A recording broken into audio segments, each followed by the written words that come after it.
اسلام آباد express way Pakistan کے دارالحکومت اسلام آباد اور اس کے قریبی علاقوں کے لیے ایک اہم شاہراہ ہے جو اسلام آباد کو راولپنڈی اور پنجاب کے دیگر شہروں سے جوڑتی ہے۔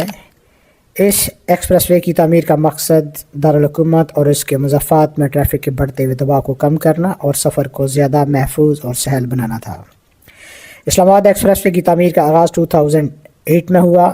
اس کی تعمیر کو مختلف مراحل میں مکمل کیا گیا تاکہ اس اہم سڑک کو وقت کے ساتھ بڑھتے ہوئے ٹریفک کو سنبھالنے کے قابل بنایا جا سکے۔ ابتدائی مرحلے میں اسے 4 رویہ سڑک کے طور پر تعمیر کیا گیا، لیکن بعد میں ٹریفک میں اضافے کی وجہ سے اسے چوڑا کرنے کی ضرورت پیش آئی اور اس کے مختلف حصے 6 رویہ اور 8 رویہ کر دیے گئے۔ اسلام آباد ایکسپریس وے کی کل لمبائی تقریباً 28 کلومیٹر ہے۔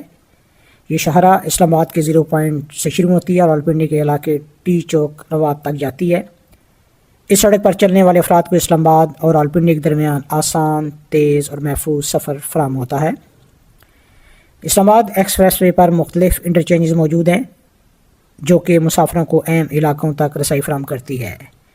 اس ایکسپریس وے پر 11 انٹرچینجز بنائے گئے ہیں جن میں 0 پوائنٹ، فیض آباد، سوان، کورال، گلبرگ، PWD، نیول انکریج، جاپان روڈ، کاہوٹا، DHA 1-2۔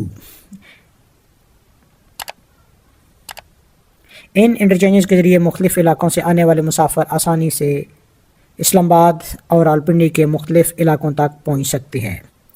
اسلام آباد ایکسپریس وے کی تعمیر نے نہ صرف اسلام آباد اور راولپنڈی کے درمیان ٹریفک کی روانی کو بہتر بنایا بلکہ اس سے تجارتی، تعلیمی اور سماجی اپرچونٹیز کو بھی فروغ دیا ہے۔ اس شاہراہ کی بدولت قریبی شہروں کے لوگوں کو اسلام آباد تک رسائی حاصل ہوتی ہے جس کی وجہ سے علاقے کی اقتصادی ترقی میں اضافہ ہوتا ہے۔ ایکسپریس وے کا جو ڈیسٹینیشن پوائنٹ ہے وہ روات ٹی چوک ہے اور یہاں پہ آپ دیکھیں گے اکثر ٹریفک بلاک رہتی ہے۔ اس کی وجہ یہ ہے کہ اسلام آباد ایکسپریس وے یہاں پہ آ کے قومی شاہراہ N5 پہ کنیکٹ کرتی ہے جس کی وجہ سے اکثر ٹریفک بلاک ہوتی ہے اور کافی یہاں پہ مسافروں کا ٹائم ضائع ہوتا ہے۔